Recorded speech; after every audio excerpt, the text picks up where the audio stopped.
Bruce Toussaint, Europe 1 matin.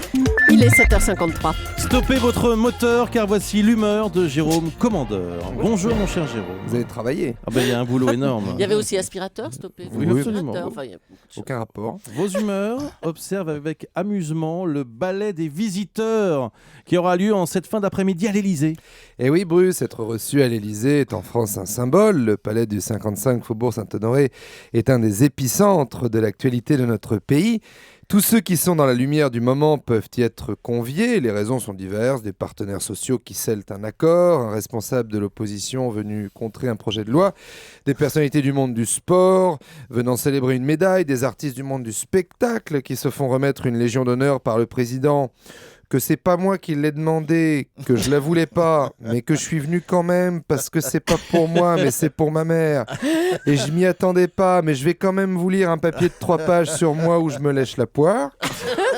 Donc beaucoup de passages à l'Élysée avec des visites qui sont en elles-mêmes plutôt banales, mais que leur proximité avec le rendez-vous d'après rend d'un coup savoureuse et donne aux collaborateurs du palais l'impression d'être dans un grand théâtre de boulevard, vous allez comprendre.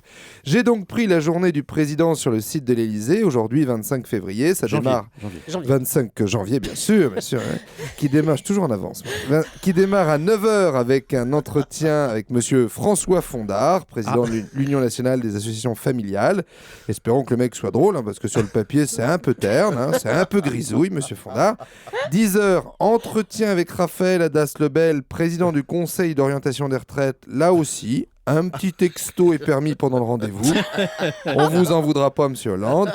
Alors, on va pas les faire tous, hein, sachant que là-dedans, j'ai pas mis ce qu'on pourrait appeler les petits rendez-vous. Hein. Le président des îles Tonga qui vient offrir une dent de requin à midi. L'ambassadeur d'Estonie qui vient plaider pour qu'on visite son pays. Il n'y a pas d'urgence, votre excellence. 3 coups de fil de Ségolène en 10 minutes qui appelle pour dire qu'elle est disponible, que je sais pas si je te l'avais dit, mais je peux aider à faire quoi que ce soit. Défense, artisanat, même ancien combattant, dès qu'il se libère un truc, François, c'est pour moi. La journée défile, je suis l'agenda jusqu'à 18h30. Arrivée des porte-paroles du collectif Anti-mariage pour tous, avec en tête ma copine Frigide Barjot, la Jeanne d'Arc du foulard en soie, la Che Guevara des Renault Espace. Rendez-vous suivi immédiatement par la réception de Florence Cassez à 19h. Donc là, messieurs les huissiers, pas de bourde. Hein. Faut pas mélanger les groupes. On est sur 2 thématiques très différentes. Faut pas que le président démarre par « je comprends bien vos opinions, je les respecte, vous avez été nombreux à vous mobiliser, mais je ne changerai pas ma position. Je ne ferai rien pour aller dans votre sens devant le comité de soutien Florence Cassez. » Ça le fait pas. De même, quel bonheur de vous recevoir. J'espérais votre venue à l'Élysée en sanglotant dans les bras de Frigide Barjot. Ça risque de jeter un froid dans la majorité.